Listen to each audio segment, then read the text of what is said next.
Hello भाइयों। तो आप सब कैसे हैं? आई होप अपनी भी तैयारी में लगे होंगे। एक टीचर आशा ऐसा ही करता है। ठीक है, एक टीचर आशा और क्या कर सकता है आपसे कि आप अपनी तैयारी में ईमानदारी पूर्वक लगे होंगे। और आज हमारा 52 नंबर का एपिसोड है। अगर आप नहीं देखे हैं तो जा करके पहले उसको देखिए। ठीक है, और यहाँ पे आपको, अगर आप देख रहे हैं तो आपको पता होगा कि मैं क्या कंटेंट डिलीवर कर रहा हूँ। ठीक है, और यहाँ पे आपको करंट अफेयर के साथ साथ आपको जीके जीएस भी इसी सेशन में कराया जाता है। तो आप यहाँ पे अगर नहीं जुड़े हैं तो जुड़ जाइए और देखना शुरू कर दीजिए। अगर आप रेगुलर वीडियो को फॉलो करते हैं तो आपको करंट अफेयर के साथ साथ आपका जीके जीएस भी कंट्रोल में हो जाएगा। मतलब जीके जीएस पे भी आप कमांड पा सकते हैं। ठीक है, तो आइए शुरू करते हैं। पहला क्वेश्चन 52 नंबर एपिसोड का। In which city of India will the international art exhibition be organised. ठीक है, तो ये अंतरराष्ट्रीय कला प्रदर्शनी का आयोजन भारत के किस शहर में होगा? तो ये होगा आपका हैदराबाद में। कहां होगा? हैदराबाद। हैदराबाद का हिस्ट्री पता है आपको? तो हैदराबाद की भी मैं हिस्ट्री बता रहा हूं। ठीक है, हैदराबाद कब कब तो देखो, एक साउथ इंडिया में एक विजयनगर अंपायर आपने सुना होगा। विजयनगर के साथ साथ एक बहमनी किंगडम उसी के साथ साथ पैरेलली ग्रो कर रहा था। तो उसी बहमनी किंगडम के कंट्रोल में था हैदराबाद। ठीक है, उसी समय एक आता है खवास खान हमदानी। ठीक है, खवास खान हमदानी। ठीक है, हमदानी, खवास खान हमदानी आता है कहां से? ईरान से आता है दिल्ली, और दिल्ली से आता है दक्कन। ठीक है, और वहां पे बहमनी किंगडम के अंदर काम करता है। लेकिन जब बहमनी किंगडम जब डिक्लाइन होना शुरू होता है, बहमनी किंगडम का जब पतन होता है, तो उसी समय क्या होता है, ये जो खवास खान हमदानी है अपने आप को क्या कर लेता है? इंडिपेंडेंट कर लेता है। ठीक है, मतलब इंडिपेंडेंट किंगडम बनाता है, क्योंकि बहमनी किंगडम क्या हो रहा था? डिक्लाइन हो रहा था। तो डिक्लाइन को पता होगा, बहमनी किंगडम डिक्लाइन होने के बाद टोटल 5 इंडिपेंडेंट किंगडम की स्थापना होती है। उसी में से एक किंगडम है गोलकोंडा, किंगडम सल्तनत ऑफ गोलकोंडा, जिसका नाम सुने होंगे। ठीक है, तो सल्तनत ऑफ गोलकोंडा का जो फाउंडर है यही है खवास खान हमदानी। हालांकि आप सबको नाम ही पता नहीं होगा। इसी को बोलते हैं क्या? कुली कुतुब शाह। ठीक है, मोहम्मद कुली कुतुब शाह। ठीक है, और ये हैदराबाद क्या बना? हैदराबाद इसने गोलकोंडे की स्थापना किया। और गोलकोंडा कब? 1518 में। ठीक है, 1518 में क्या होता है? अपने आप का एक इंडिपेंडेंट किंगडम बनाता है, जिसका नाम था गोलकोंडा। और ये गोलकोंडा पे कंट्रोल किसका था? मोहम्मद कुली कुतुब शाह का। ठीक है, और स्थापना करता है कुतुब शाही डायनेस्टी का। ठीक है, तो ये हो गया। और 1518 ध्यान रखेंगे, 1518 से लेकर के 1591, 1518 से 1591 तक जो क्या था, ये अपना जो कुतुब शाही डायनेस्टी का जो कैपिटल था वो कहां था? गोलकोंडा। ठीक है, गोलकोंडा। और 1591 एक डेट और रखेंगे, 1591 से कितना हो गया? 1687। 1591 से 1687 तक जो है ये क्या हुआ? 1518 से 1591 तक जो कुतुब शाही डायनेस्टी का जो कैपिटल था गोलकोंडा था। और 1591 से 1687 मतलब 1591 टू 1687 तक जो कैपिटल रहा वो कौन रहा? हैदराबाद रहा।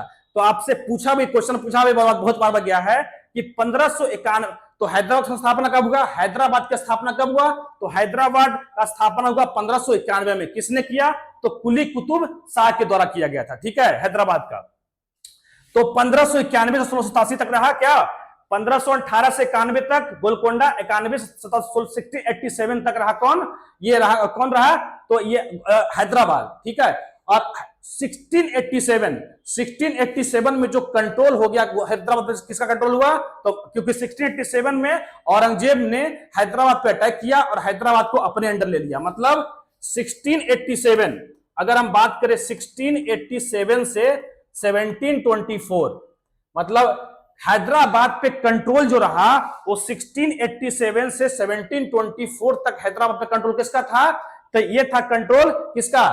मतलब मुगल का, मुगल बादशाह, मुगल इंपरर औरंगजेब का। ठीक है, तो इतना दिन तक 1687 से 1724 तक जो हैदराबाद पे कंट्रोल था वो मुगलों का कंट्रोल था। लेकिन 1724 में, ठीक है, 1724 में फिर से एक आता है शासक जिसका नाम था, जो औरंगजेब के अंडर काम करता था, ठीक है, औरंगजेब के अंडर ही काम करता था, मगर मुगल में ही काम करता था। उसका नाम था असफ जह फर्स्ट, ठीक है, क्या था, असफ जह फर्स्ट, ठीक है। इसी को बोलते हैं चिंगकिलीज खान, इसी को बोलते हैं निजामुल मुल्क, इसी को बोलते हैं निजाम फर्स्ट, ठीक है।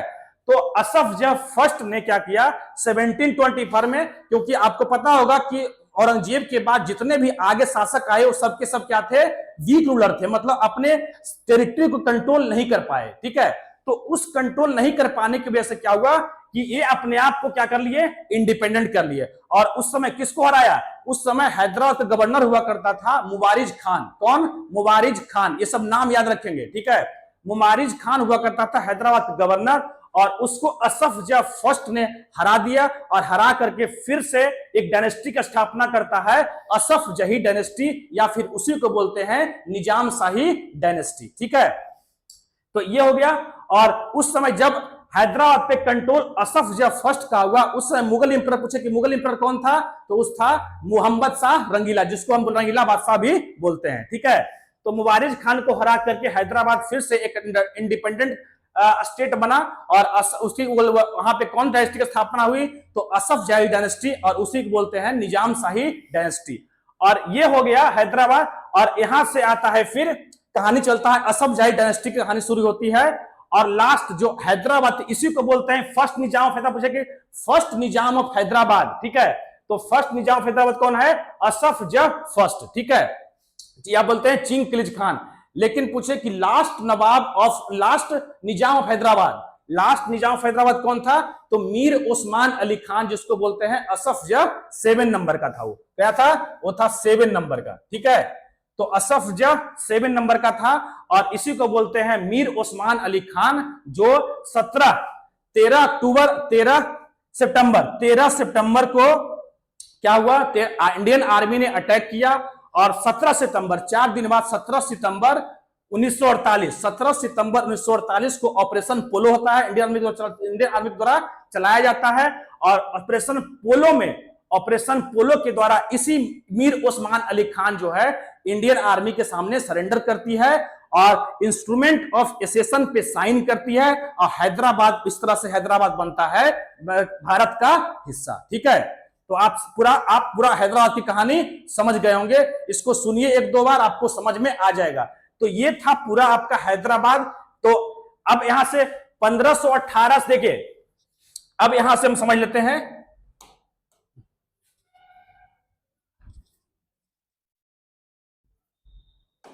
1518, ठीक है, 15, एक मिनट,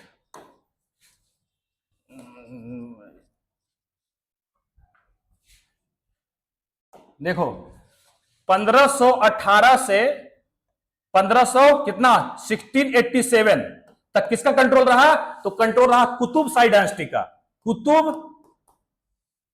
कुतुब शाही डायनेस्टी, ठीक है, डायनेस्टी। उसके बाद 1687 से लेकर के 1724 तक किसका कंट्रोल रहा, तो ये रहा मुगल का, ठीक है, मुगल का कंट्रोल रहा हैदराबाद पे, ठीक है।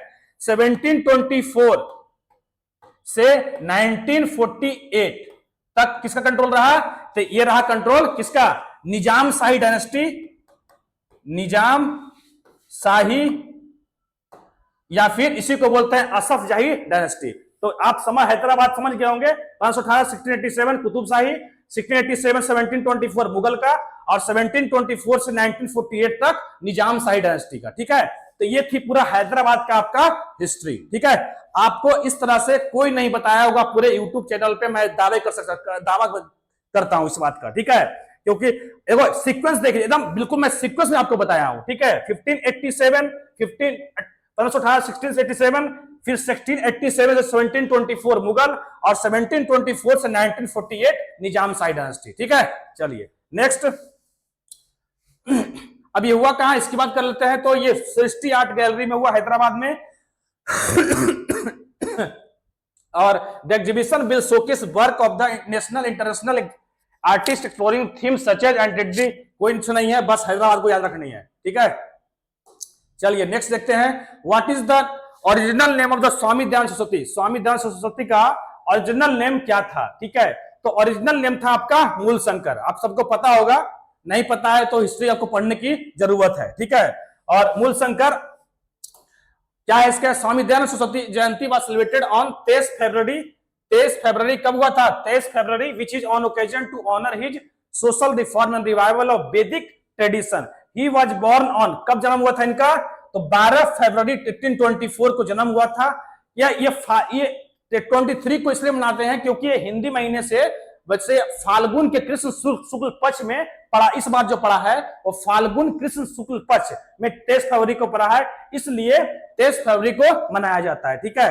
1824 में जन्म हुआ इनका, 12 फरवरी को कहा, टंकारा गुजरात में, ठीक है। इन 1875 the founded the Arya Samaj. 1875 में क्या किया था इन्होंने, आर्य समाज का स्थापना किया था और ये message to return to Vedas, ठीक है, वेदों की ओर लौटो के मैसेज भी दिया इन्होंने, ठीक है। तो अब क्या किया इन्होंने, तो इंडिया फॉर इंडियंस, क्या क्या किया, इंडिया फॉर इंडियंस, ठीक है, इंडिया फॉर इंडियंस। उसके बाद आर्य समाज बना 1875 में। इसने फिर शुरू किया था इन्होंने शुद्धि मूवमेंट, शुद्धि मूवमेंट, ठीक है, शुद्धि मूवमेंट। उसके बाद इन्होंने एक बुक भी लिखा, सत्यार्थ प्रकाश, सत्यार्थ प्रकाश, ठीक है, सत्यार्थ प्रकाश। अच्छा पूछा जाए आपसे कि किसे कहा जाता है, who has called the Martin Luther of India, ठीक है, भारत के मार्टिन लूथर किसको कहा जाता है, तो इन्हीं को बोलते हैं, दयानंद सरस्वती को ही बोलते हैं Martin Luther of India. Martin Luther कौन थे, तो मार्टिन लूथर एक फिलोसफर थे, एक सोशल रिफॉर्मर थे, कहां के, जर्मनी के, ठीक है। तो इंडिया बोला जाता है कि मार्टिन लूथर ऑफ इंडिया। और ये क्वेश्चन प्रीवियस ईयर जो पिछले लास्ट जो एनटीपीसी हुआ था उसमें पूछा गया था, ठीक है, कि who is called the Martin Luther of India, तो कौन होंगे, दयानंद सरस्वती होंगे, ठीक है। 98। तो ये सब आप समझ गए होंगे, ठीक है। अब ये स्कूल भी चलता है इनके नाम से, डीएवी, डीएवी जो स्कूल चलता है वो इन्हीं के नाम चलता है, दयानंद एंग्लो वैदिक, ठीक है, स्कूल, डीएवी। और इसकी स्थापना कौन किए थे, तो हंसराज और लाला लाजपत राय के द्वारा इसकी स्थापना की गई थी, जो कि लाहौर में हुआ था, बाद में उसको इंडिया ट्रांसफर किया गया था, ठीक है। चलिए next, where was the 27th meeting,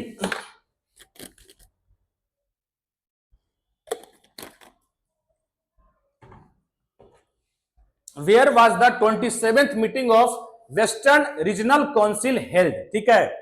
अभी हाल ही में पश्चिमी क्षेत्रीय परिषद की 27 नंबर की बैठक जो है वो कहां हुई है, तो ये हुई है पुणे में, कहां हुई, पुणे में, ठीक है। अब ये इसी को बोलते हैं जोनल काउंसिल, इसी को बोलते हैं जोनल काउंसिल। देखो टोटल कितने जोनल काउंसिल है, टोटल जोनल काउंसिल का जो पहले हेड होता है कौन होता है, तो हेड होते हैं होम मिनिस्टर, जो अभी अमित शाह है वो उसके हेड होते हैं, ठीक है। टोटल 5 जोनल काउंसिल, टोटल कितने जोनल काउंसिल है, 5, ठीक है। देख लीजिए, नॉर्थ, साउथ, ईस्ट और वेस्ट, और एक है आपका सेंटर, ठीक है, सेंटर, सेंट्रल जोनल काउंसिल, ठीक है। तो टोटल आई बना कब जोनल काउंसिल, तो स्टेट रीऑर्गेनाइजेशन कमीशन 1956, राज्य पुनर्गठन आयोग 1956 के द्वारा इसकी स्थापना होती है जोनल काउंसिल की, ठीक है। और north zonal council, total 5 zonal council हो गया, north, south, east, west, central. North का वजह नॉर्थ का हेडक्वार्टर कहां है, नॉर्थ जोनल काउंसिल का हेडक्वार्टर तो इसका हो जाएगा दिल्ली, दिल्ली, ठीक है। ईस्ट का पूछा जाए तो ईस्ट का हो जाएगा कोलकाता, कोलकाता, ठीक है। साउथ का पूछा जाए तो साउथ का हो गया चेन्नई, सेंट्रल का इलाहाबाद, ठीक है, इलाहाबाद। अगर पूछा जाए वेस्टर्न का तो वेस्टर्न का कहां हो जाएगा, मुंबई। अब इसमें कौन कौन सा स्टेट आते हैं, तो जितने भी वेस्टर्न स्टेट हैं, ठीक है, वेस्टर्न स्टेट बोले तो इसमें कौन कौन आएगा, गुजरात, महाराष्ट्र, उसके बाद गोवा, उसके बाद दमन and Diu and Dadar Nagar Haveli, Daman and Diu and Dadar Nagar Haveli, ठीक है। तो ये 4 स्टेट हो जाएगा वेस्ट में। ईस्ट में कौन कौन सा स्टेट आते हैं, तो ईस्ट में आपका हो जाएगा कौन कौन हो जाएगा, बिहार, झारखंड, उसके बाद उड़ीसा, उसके बाद वेस्ट बंगाल। ठीक है, तो ये हो गया आपका ईस्ट में बिहार, झारखंड, उड़ीसा और वेस्ट बंगाल। अगर नॉर्थ की बात करें तो नॉर्थ में क्या क्या हो जाएगा, नॉर्थ में कौन कौन सा स्टेट है, सबसे पहले जम्मू कश्मीर, उसके नीचे आइए हिमाचल प्रदेश। अगर आपको मैप का आइडिया होगा तो आपको पता लग जाएगा। ठीक है, तो क्या होगा, जम्मू कश्मीर, हिमाचल प्रदेश, पंजाब, हरियाणा, उसके बाद चंडीगढ़, उसके बाद राजस्थान। ठीक है, तो ध्यान रखिए राजस्थान एक ऐसा स्टेट है जो वेस्टर्न साइड में होने के बावजूद भी वो नॉर्थ जोनल काउंसिल का हिस्सा है। तो यहां से पूछा सकता है कि राजस्थान, बाकी सब तो अगर मैप का आइडिया है तब लगा लोगे, लेकिन राजस्थान वेस्टर्न साइड होने के बावजूद भी वो नॉर्थ जोनल काउंसिल का हिस्सा है। तो ये हो जाएगा आपका क्या, राजस्थान किस में आएगा, राजस्थान आपका हो गया नॉर्थ में।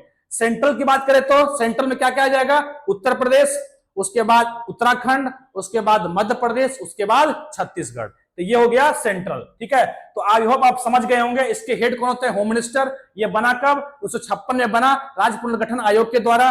और 1971 तो कुछ स्टेट तो बच गया नॉर्थ ईस्ट में, तो 1971 में एक और जोनल काउंसिल की स्थापना होती है, नॉर्थ ईस्ट जोनल काउंसिल, जिसमें भी जितने भी नॉर्थ ईस्ट के स्टेट हैं वो सब इसी में आते हैं, नॉर्थ ईस्ट जोनल काउंसिल में, जिसकी स्थापना 1971 में हुई थी।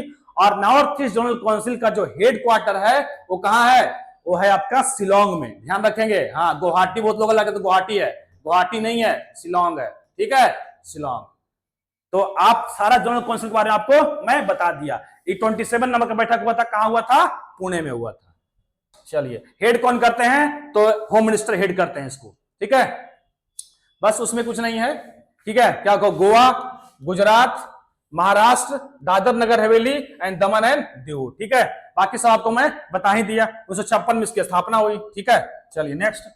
When did the Askot Arakot यात्रा अभियान स्टार्टेड। ठीक है, अस्कोट अराकोट यात्रा अभियान स्टार्ट कब हुआ था, तो ये स्टार्ट हुआ था, देखो ये है कहां, उत्तराखंड में है। ये दोनों जगह जो है ना, अस्कोट और अराकोट, ये दोनों जगह कहां है, उत्तराखंड में। मतलब ये यात्रा कहां होता है, उत्तराखंड में होता है। ठीक है, ईयर 1974, कब, ईयर 1974, मतलब इस यात्रा जो शुरू हुई थी वो 25 मई को हुई थी शुरू, 25 मई, 25 ऑफ मई 1974 की यात्रा। किस लिए शुरू हुआ था यात्रा, तो देख लेते हैं। This journey held from Askot to Arakot in Uttarakhand takes place every 10 years. ठीक है, विच हैज स्टार्टेड 25 मई, देखो 25 May 1974। It is organised by the educationist Shekhar Pathak. ठीक है, देखो वहां पे एक गढ़वाल यूनिवर्सिटी है। ठीक है, एक गढ़वाल यूनिवर्सिटी है, उस गढ़वाल यूनिवर्सिटी के 4 स्टूडेंट ने यात्रा शुरू किया था 25 मई 1974 को। किस लिए, क्योंकि जो भी पहाड़ पे, जो हिल पे जो रहते हैं, हिल पे जो निवास करते हैं, उनका लाइवलीहुड कैसा होता है, उनको मतलब नजदीक से जानने के लिए यात्रा शुरू किया गया था। ठीक है, तो और इसमें उसी 4 स्टूडेंट में से एक स्टूडेंट थे कौन, शेखर पाठक। शेखर पाठक ऑर्गेनाइजेशन पहाड़। ठीक है, इनका एक ऑर्गेनाइजेशन है पहाड़, और इसी के द्वारा ये यात्रा शुरू किया गया था। ठीक है, its objective is to study the social, economic and environment. क्या अब ऑब्जेक्टिव क्या है इनका, ध्यान रखेंगे, ऑब्जेक्टिव है क्या करना है, social, economic and environment condition of the Uttarakhand. मतलब उत्तराखंड में ये सामाजिक स्थिति, उसके बाद आर्थिक स्थिति, और उसके बाद इन्वायरमेंटल कंडीशन। ठीक है, ये क्या, तो इसको क्या करना है, इसको स्टडी करने के लिए यात्रा शुरू की, यात्रा हुआ है। और दिस जर्नी कंप्लीटेड, इस बार जर्नी जो है 50 साल कंप्लीट किया, and was organised for the 6th time, और ये 6ठी बार ऑर्गेनाइज किया गया था 2024 में। ठीक है, तो ये हो गया आपका पूरा कहानी अस्कोट एंड टू अरकोट का। ठीक है, चलिए next. Where was the India's first wildlife biobank been opened. भारत का पहला वन्य जीव बायो बैंक कहां खोला गया है, तो ये खोला गया है दार्जिलिंग में। कहां पे, दार्जिलिंग में, कहां पड़ता है, वेस्ट बंगाल में। एक यहाँ पे जू है, Padmaja Naidu Himalayan zoological park, यहीं पे ये बायो बैंक खोला गया है। ठीक है, यहाँ पे क्या होगा तो देखते हैं। India establish the country first zoo based bio bank at the Padmaja Naidu Himalayan zoological park, देखो है ना, in Darjeeling, which will preserve DNA. यहाँ क्या हो जाएगा, यहाँ DNA, cells and tissues of जो भी इंडेंजर्ड स्पीसीज वगैरह होते हैं, उनके सेल्स, उनके डीएनए और उनके टिश्यू को क्या किया जाएगा, यहाँ पे प्रिजर्व किया जाएगा। ठीक है, स्पीसीज क्रायोजेनिकली एट 190 -196 डिग्री सेल्सियस पे इनको प्रिजर्व किया जाएगा, और it is being operated in collaboration with the ministry of science and technology and will be helpful in the future species and revival and research. ठीक है, तो इसको क्या मतलब मेन इनका मकसद क्या है, तो जो भी इंडेंजर्ड स्पीसीज हैं उनके डीएनए सेल्स और टिश्यूज को प्रिजर्व किया जाएगा ताकि आगे उसका ब्रीडिंग किया जा सके। ठीक है, चलिए नेक्स्ट देखते हैं। तो ये हमारा YouTube का चैनल है एग्जाम दो, अगर आप नहीं देखे हैं तो अगर आप नहीं सब्सक्राइब किए हैं तो सब्सक्राइब कर लीजिए और तैयारी में लग जाइए। ठीक है, यहाँ जावेद सर मैथ पढ़ाते हैं, मैं आपको जीके जीएस करंट अफेयर आपको डेली लेके आ ही रहा हूँ। ठीक है, रीजनिंग पढ़ाते हैं विक्रम सर। ठीक है, और उसके बाद गरिमा मैम पूरा साइंस पढ़ाती हैं। ठीक है, तो अगर आप नहीं जुड़े तो जुड़ जाइए और तैयारी में लग जाइए। ठीक है, next, which state in India has the highest number of vulture? Bharat में किस राज्य में गिद्धों की संख्या सबसे अधिक है? तो ये सबसे अधिक गिद्ध, इसी को बोलते हैं क्या, एशियन किंग बोलते हैं। ठीक है, जटायु। ठीक है, मध्य प्रदेश। ठीक है, तो सबसे ज्यादा गिद्ध की संख्या कहां है, तो मध्य प्रदेश में। अभी इसका सेंसस हुआ है। ठीक है, टोटल कितना है, तो 12,981 vulture were recorded in the first phase of 2025 vulture census in Madhya Pradesh, which is more than 2022 count of. ठीक है, ये मतलब अभी कितना है, तो इसका पहले बस आपको याद रखना है ये कि टोटल वल्चर की संख्या कितनी है, तो 12,981 है। ठीक है, और ये पहली बार जो सेंसस कब हुआ था, वल्चर सेंसस, तो ये हुआ था 2016 में। ठीक है, और इसकी संख्या कम क्यों हो रही है, तो एक दवा आता है डाइक्लोफेनिक। ठीक है, डाइक्लोफेनिक। ठीक है, ये दवा जानवरों को दिया जाता है, और जब जानवर मर जाते हैं ना, तो उनके मरे हुए को मांस को कौन, गिद्ध खाता है, आपको पता होगा। ठीक है, और वो जो दवा का जो इफेक्ट है वो क्या होता है, इफेक्ट उसके बॉडी में चला जाता है, वल्चर के बॉडी में, और इसकी वजह से होता है क्या, वल्चर की हत्या हो, वल्चर की मौत हो जाती है। ठीक है, तो इसकी वजह से मतलब डाइक्लोफेनिक की वजह से जो वल्चर की संख्या कम होता जा रहा है। ठीक है, तो ये हो गया आपका। अच्छा, अभी ये जटायु ब्रीडिंग सेंटर बनाया गया। ठीक है, जटायु उसी को बोलते हैं। ठीक है, जटायु ब्रीडिंग सेंटर। ठीक है, ब्रीडिंग सेंटर ये कहां बनाया गया है, ये बनाया गया महाराजगंज यूपी, महाराजगंज यूपी। ठीक है, महाराजगंज यूपी में चुके Jatayu breeding centre, Jatayu vulture को ही बोलते हैं। ठीक है, चलिए next, which country has been elected as the chair of the Bay of Bengal program intergovernmental organization in the year 2025? ठीक है, तो किसको मिला है, वर्ष 2025 में किस देश को बंगाल की खाड़ी कार्यक्रम अंतर सरकारी संगठन का अध्यक्ष चुना गया है? तो किसको चुना गया है, इंडिया को चुना गया है। ठीक है, किसको, इंडिया को। देख लेते हैं डिस्क्रिप्शन में क्या है, इंडिया एज्यूम द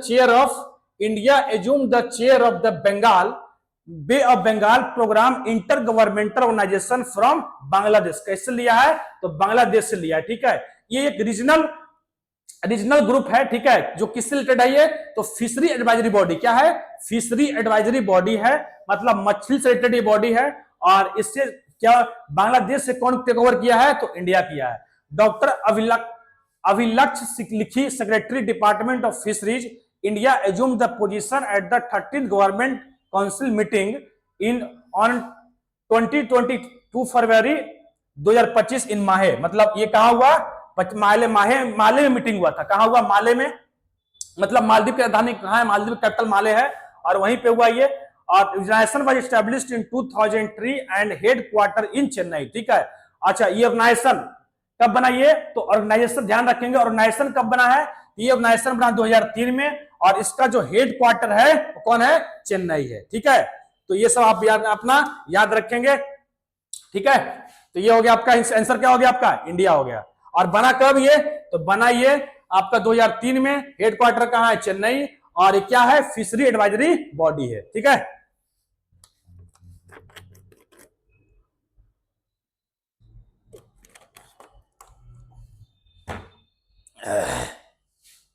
नेक्स्ट क्या है, which is the first airport in India which has recently been awarded the best security award by the national security council. ठीक है, भारत का पहला पहला वह एयरपोर्ट जिसे हाल ही में राष्ट्रीय सुरक्षा परिषद द्वारा सर्वश्रेष्ठ सुरक्षा पुरस्कार से सम्मानित किया गया है।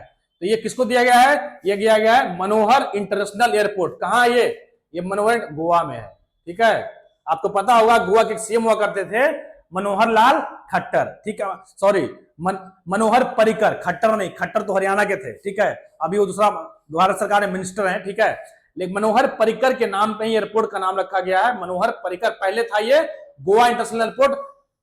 ठीक है, अब हो गया मनोहर इंटरनेशनल एयरपोर्ट। कहां है? गोवा में। तो इसको दिया गया ये अवार्ड। ठीक है, Manohar international airport operated by GMR Goa international airport limited became the first airport in India to be awarded the golden trophy। क्या देगा? Golden trophy under the service sector. किस सेक्टर के अंदर? Service sector. At the national security safety award 2024। The award was presented in Mumbai in January 2025। ठीक है, तो किसको मिला? गोवा को मिला। ठीक है, गोवा कब बना जी? तो गोवा बना 30 मई 1987। ठीक है, 30 मई 1987 को क्या बना? गोवा एक इंडिपेंडेंट स्टेट बना। गोवा कब आजाद हुआ? तो गोवा में लास्ट कौन रहा? 1967। गोवा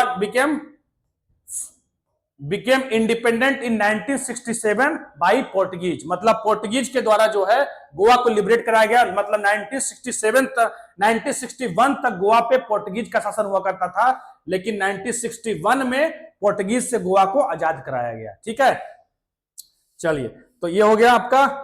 नेक्स्ट स्वामी दयानंद सरस्वती, इसका कुछ क्विक रिवीजन है जो आप देख सकते हैं। ठीक है, इसको आप एक बार रिवीजन कर सकते हैं, इसको आप पढ़ लीजिएगा। ठीक है, तो आज मेरा यही लास्ट स्लाइड था और इसी तरह से मैं आगे लेकर के आते रहूंगा।